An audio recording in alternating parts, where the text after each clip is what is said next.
We have chased the debt cycle through the tulip markets of Amsterdam and the crumbling denarius of Rome, recognizing that debt, unchecked, is the ultimate agent of civilizational decay. But those events were organic failures. They were the result of human greed or fixed imperial costs. Today, we confront something far more terrifying: the deliberate, systematic, and catastrophic destruction of a national economy orchestrated by a single man with a revolutionary idea about the nature of money. This is the story of John Law, a Scottish mathematician and convicted murderer, who convinced the French crown that he had found the key to infinite wealth: paper money unbound by gold.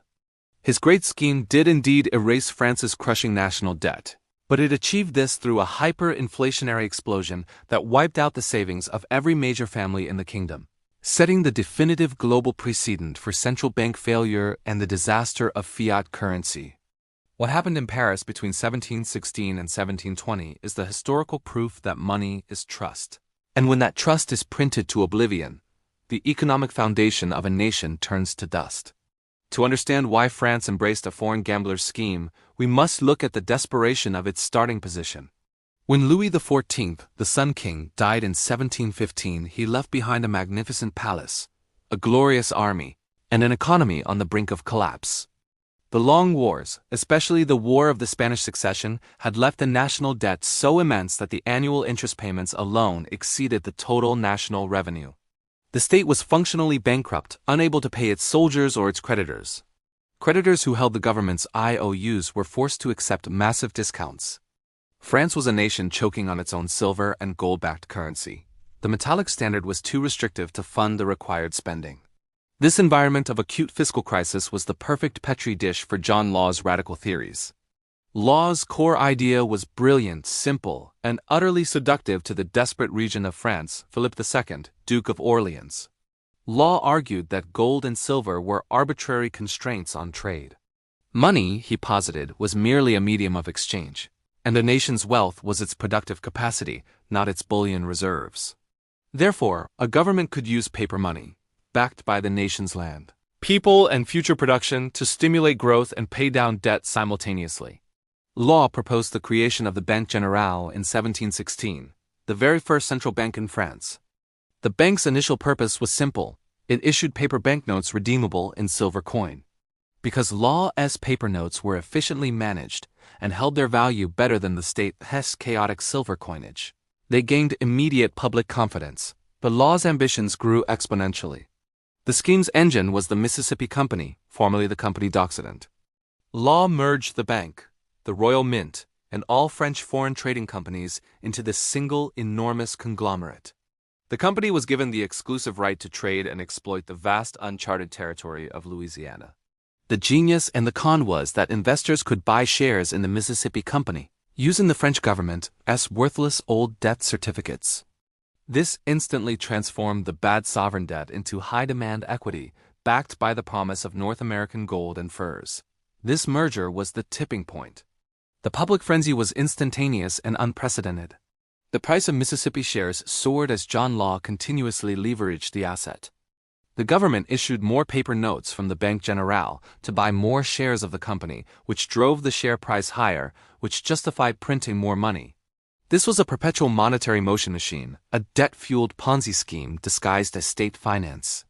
The Rue Quincampoix in Paris became the center of the world's first modern stock market bubble. Fortunes were made overnight. Servants became millionaires in weeks. This wasn't merely speculation. It was hypermonetary expansion. Law's bank printed paper notes far exceeding the entire existing supply of gold and silver in France.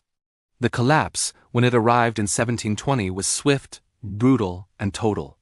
The frenzy had pushed Mississippi share prices to 40 times their initial value. When a few prudent investors, sensing the absurdity, began demanding gold for their paper notes from the central bank, the bank could not redeem them. The truth was exposed. The paper notes were backed by nothing but faith and the overinflated value of the company's stock.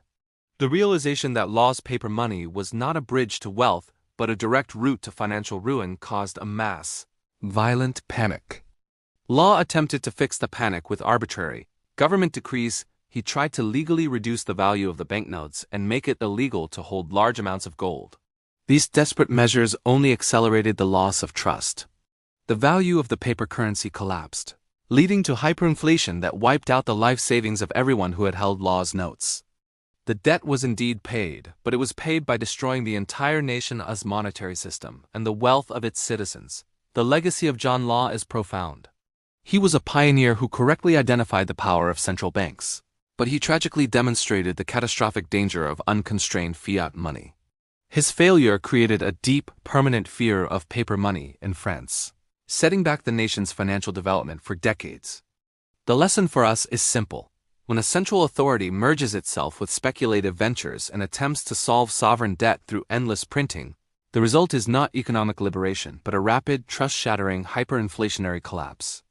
If tracing the architecture of this first great experiment in fiat central banking provides you with the clarity to understand the risks embedded in today's monetary policies, I strongly encourage you to subscribe. By subscribing, you are arming yourself with the strategic foresight necessary to recognize the symptoms of monetary hubris and safeguard your capital from the next speculative collapse. We have seen the failure of flowers, the collapse of empires, and the disaster of paper money. Next, we examine a nation that made serial default an art form. Join us as we explore the terrifying case of a nation that repeatedly conquered the world only to be ruined by its own accountants. The Spanish debt spiral, the 16th century empire that defaulted 6 times. You will not want to miss this crucial examination of continuous sovereign failure.